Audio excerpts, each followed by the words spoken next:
وہ آنٹی وہ مجھے روزانہ مجھے آ کے میرے گھر آ کے مجھے پریشان کرتی تنگ کرتی تھی. شام کا ٹائم تھا 4 بجے کا, میں اپنے گھر اپنے بچوں کے لیے کھانا بنا رہی تھی.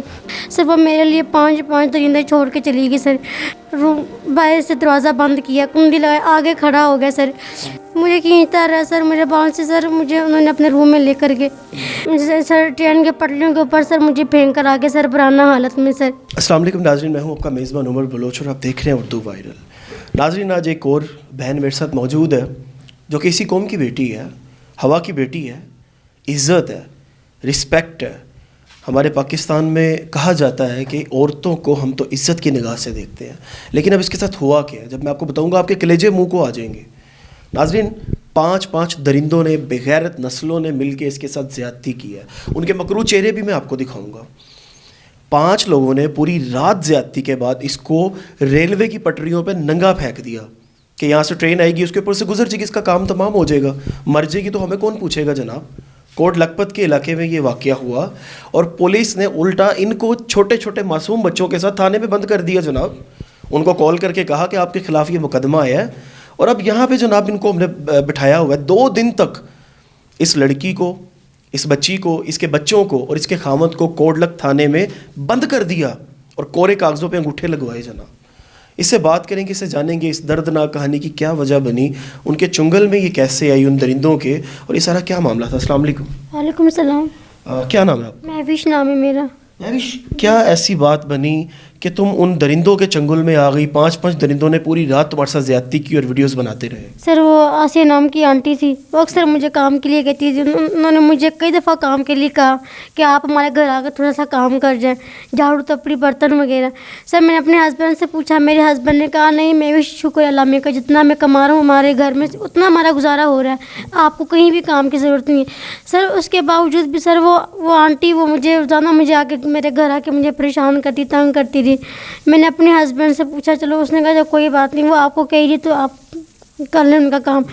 1-2 دفعہ میں نے ان کا میں نے کام کیا آسیہ آنٹی کا. سر اس کے باوجود سر ایک دن آسیہ آنٹی نے جو ہے نا اکرام علی کو بھیجا. شام کا ٹائم تھا 4 بجے کا, میں اپنے گھر اپنے بچوں کے لیے کھانا بنا رہی تھی. سر اس نے آ کے کہا کہ نا آسیہ آنٹی آپ کو بلا رہی ہیں, ان کی آ کر بات سن جائیں. سر جب میں ان کی بات سننے کے لیے گئی, میں نے انہیں کہا کہ آپ جائیں, آپ آسیہ آنٹی کو بھیجیں, میں نے نہیں آنا. انہوں نے کہا نہیں آپ چلیں, آسیہ آنٹی کا گر کے ان کے پاؤں پہ مروچ آ گئی.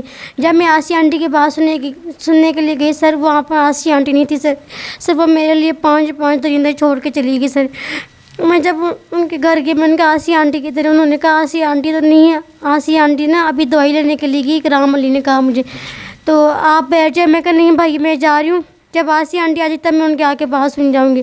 سر اکرام علی نے اٹھ کر سر باہر سے دروازہ بند کیا, کنڈی لگائے, آگے کھڑا ہو گیا. سر میں نے ان سے پوچھا, میں نے کہا آپ یہ میرے ساتھ کیا بدتمیزی کرے, دروازہ کھولو, میں نے بھائی جانا. میں نے سر اکرام علی نے میرے کپڑے پھاڑے, میرے منہ پر تھپڑ مارتا رہا, میرے بالوں سے سر مجھے گریجتے رہے, مجھے کھینچتا رہا. سر میرے بالوں سے سر مجھے انہوں نے اپنے روم میں لے کر کے سر وہاں پر انہوں نے پھر اکرام علی نے میرے ساتھ زیادتی کی, پھر انہوں نے مجھے مارا صحیح رات. پھر ایک لڑکا آسیہ آنٹی کا سر بیٹا ہے سر جمل, ہاں جی سر, اس نے بھی سر میرے ساتھ زیادتی کی, اس نے میرے ساتھ سر ریپ کیا. جو آسیہ آنٹی کا دوسرا بیٹا سر دیشان, سر وہ میری سر 4 لڑکے جو میرے ساتھ زیادتی کرتے رہے, وہ جو 5واں لڑکا تھا دیشان آسیہ آنٹی کا بیٹا, سر وہ میری تصویریں وغیرہ میری ویڈیوز وغیرہ بناتا رہا. وہ ان دوران مجھے بلیک میل کیا کہ اگر آپ نے شور شرابہ کیا, چیخیں چلائی, تیزاب ہمارے پاس پڑا ہے, نہیں تو ہم آپ کی ویڈیو وائرل کر دیں گے, آپ کا انجام بہت برا کریں گے اگر آپ نے ادھر شور شرابہ کی, چیخیں چلائی.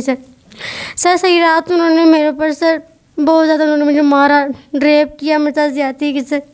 سربرانہ ہاتھ میں سر ٹرین کی پٹریوں کے اوپر مجھے سر میرے جسم پہ کوئی کپڑے نہیں تھے, ایک چھوٹی سی شلوار کا ٹکڑا تھا سر, وہ بھی سر بیچ میں سارا پھٹا ہوا تھا. مجھے سر پھینک کر آگے سر اتنی جب مجھے ہوش تھی, جب مجھے لے کر گئے سر وہاں پر اکرام علی تھا اور اس کا آنٹی آسی کا بیٹا تھا تجمل سر, وہ تھے سر. انہوں نے سر مجھے سر بائک پہ سر ٹرین کے پٹریوں کے اوپر سر مجھے پھینک کر آگے سر برانہ حالت میں. سر مطلب کہ پہلے انہوں نے درندگی کا نشانہ بنایا, اس کے بعد ٹرین کی پٹریوں پہ برہنہ حالت میں پھینک گئے. جی سر. اس کے بعد وہاں پہ پھر کیا ہوا؟ ٹرین کی پٹریوں پہ جب آپ کو پھینک کے آئے آپ ہوش میں تھیں؟ سر مجھے اتنی ہوش نہیں تھی سر، مجھے تھوڑی تھوڑی ہوش تھی سر، مجھ سے اٹھا نہیں تھا جا رہا، مجھ سے کھڑا نہیں تھا ہوا جا رہا تھا کہ میں اپنے گھر چلی جاؤں سر. نشاور چیزیں بھی آپ کو پلاتے رہے؟ سر سر انہوں نے سر اکرام علی نے سر مجھے وہ سر کولڈ ڈرنک دی تھی. انہوں نے کہا آپ یہ کولڈ ڈرنک پی سر. میں نے کولڈ ڈرنک نہیں پی سر. انہوں نے اکرام علی نے سر میرے ہاتھ سر پیچھے کی طرف موڑ کے سر میرے پاؤں کے اوپر سر ٹانگے انہوں نے رکھ کے وہ جو سر اس کا بیٹا ہے ستی جمل آسی آنٹی کا، انہوں نے سر میرا زبردستی منہ کھول کے میرے منہ میں سر کولڈ ڈرنک ڈالی سر. زبردستی وہ نشاور کولڈ ڈرنک پلائی؟ ہاں جی سر. اور اس کے بعد پھر درندگی کا نشانہ بناتے جی سر. صحیح رہا سر، انہوں نے میرے ساتھ ریپ کیا، زیادتی کر سر. اس کے باوجود پھر سر میرا ہسبینڈ میرا چھوٹا بھائی علی سر وہ مجھے صحیح راہ ڈھونڈتے رہے سر. ڈھونڈتے سر اسٹیشن کی طرف آئے. انہوں نے ایک آدمی تھا، ایک انکل تھا، وہ سر پاس میں سے گزرا سر. انہوں نے کہا میرے ہسبینڈ کو اور میرے بھائی کو کہا کہ ایک لاش پڑی ہے برہنہ حالت میں، جس کے منہ سے ناک سے خون نکلی جا رہا، بند جو نہیں ہو رہا. سر میرا ہسبینڈ کا شاید کوئی اور ہوگا سر. اس کے پھر بھی سر میرے ہسبینڈ نے میرے بھائی نے جب میں آ کر دیکھا سر وہ کوئی نہیں تھا سر، وہ بدقسمت عورت سر وہ میں ہی تھی سر. اچھا، انہوں نے جب آپ پہ میٹرو اسٹیشن پہ آپ پہ حملہ کیا ریسنٹلی، اور اس کے بعد جب آپ ڈی ایس پی کے پاس گئی ہیں تو وہاں پہ کیا سارا واقعہ ہوا؟ سر ادھر بھی سر یہی ہوا سر. خود تو سر نہیں تھے، ہمیں سر وہاں بلایا گیا، تھانے میں سر بلایا گیا. بلا کے سر ان کے جو وقار کیا نام ہے ان کا، ڈی ایس پی صاحب کا کیا نام ہے جنہوں نے آپ کو وہاں پہ بلایا چیک کرنے کے لیے کہ آپ کے ساتھ ہوا کیا؟ سر ان کا نام کا نہیں مجھے آپ کو پتہ ہے ان کے نام کا کیا نام ہے؟ سعد افریدی. ڈی ایس پی سعد رفیق. سعد افریدی. نام بتائیں. اچھا، کیا نام تھا اس ڈی ایس پی کا؟ سعد افریدی. ڈی ایس پی سعد افریدی صاحب. ہاں جی سر وہ تو سر. انہوں نے آپ کو جب آپ پہ تشدد ہوا ہے، آپ کے جسم پہ نشانات تھے، تو انہوں نے آپ کو کیسے چیک کیا؟ ان کے پاس کوئی لیڈی کانسٹیبل تھی؟ نہ سر کوئی بھی نہیں تھا. انہوں نے مجھے کہا کہ نا آپ روم میں چلے، میں بھی روم میں چلوں گا. میں نے آپ کی قمیض اتار کے دیکھ لی. میں نے کہا سر یہ کیسا انصاف ہے؟ ایک تو میں انصاف لینے کے لیے آئی ہوں، اوپر سے آپ مجھے کہہ رہے ہیں کہ آپ نے قمیض اتارے، میں پھر دیکھوں گا کہ آپ پر نشان ہیں کہ نہیں. میں کہا سر نہیں، میں نے نہیں آپ کو دکھا رہا. میں کہا سر میں نے آپ کو اپنی تصویریں دکھا دی ہیں جو میرے ساتھ ہوا، میں نے سارا کچھ آپ کو بتا دیا. انہوں نے کہا نہیں آپ جو ہے اپنی قمیض. سر زبردست سر مجھ سے میرے اوپر پریشر ڈالا گیا، میرے اوپر دباؤ ڈالا گیا سر. مجھ سے سر میری قمیض اتارنے پر انہوں نے مجھے مجبور کر دیا. میری سر قمیض اتار کے سر انہوں نے میرے پیچھے سے سارے نشان دیکھے سر میرے دائیں بائیں سارے مجھے سر گھماتے رہے. کبھی آپ آگے مڑے، میں نے آگے چیک کرنے نشان ہیں کہ نہیں ہے سر. کبھی کہتے آپ کبھی پیچھے دیکھے، میں نے پیچھے دیکھنے. آپ سارا کچھ قمیض اتار کے چل رہا ہے؟ ہاں جی سر. انہیں شرم نہیں آئی سر. ایک تو سر میرے ساتھ اتنا میرے ساتھ ہوا سر. انہوں نے میرے ساتھ زیادتی کی سر. تھانے جانے سے سر تھانے والے بھی یہی میرے ساتھ کرتے، اپنے کپڑے اتار کے دکھائیں، اپنی قمیض اتار کے دکھائیں، اپنا دوپٹہ اتار کے دکھائیں کہاں آپ کے جسم پہ نشان ہے. وہاں سر ہاتھ مار کے دیکھتے ہیں سر. انہوں نے میرے ساتھ کم ظلم کیا سر. تھانے جاتے وہاں بھی سر وہیں بھی سر درندے بیٹھے ہوئے، وہاں پہ انصاف کے لیے سر کوئی. یہ ساری سچویشن ہے اور میں کہتا ہوں کہ آپ کو شرم آنی چاہیے ڈی ایس پی صاحب. میں نے کبھی بھی اس لیول کے اس عہدے کو کبھی بھی میں نے یہ ورڈز یوز نہیں کیے، لیکن میں دعا کروں گا کہ آپ بھی یہ چیز فیس کریں جو آج یہ لڑکی فیس کر رہی ہے نا، تاکہ آپ کی آنکھیں کھلیں گی کہ یار یہ تو اب میرے اپنے کسی کے ساتھ یہ سب ہو رہا ہے. آپ کو شرم آنی چاہیے. آپ اس کو بلا کے اس کی قمیضیں اتروا رہے ہیں.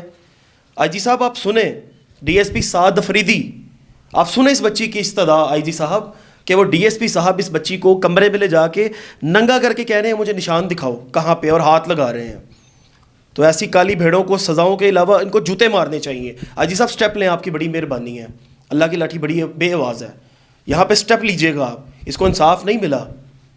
اپنے آپ کو جب یہ مار لے گی، اپنے آپ پہ پیٹرول چھڑک کے آگ لگا لے گی، پھر انصاف دیں گے آپ اس کو؟ ابھی اس کی چیخیں، اس کی پکاریں آپ کو سنائی نہیں دے رہی؟ تو مہربانی کریں، ہمارا کام ہے ان کی آواز آپ تک پہنچانا، اور آپ کا کام ہے. اللہ پاک نے آپ کو چنا ہوا ہے، یہ عہدے دیے ہوئے ہیں.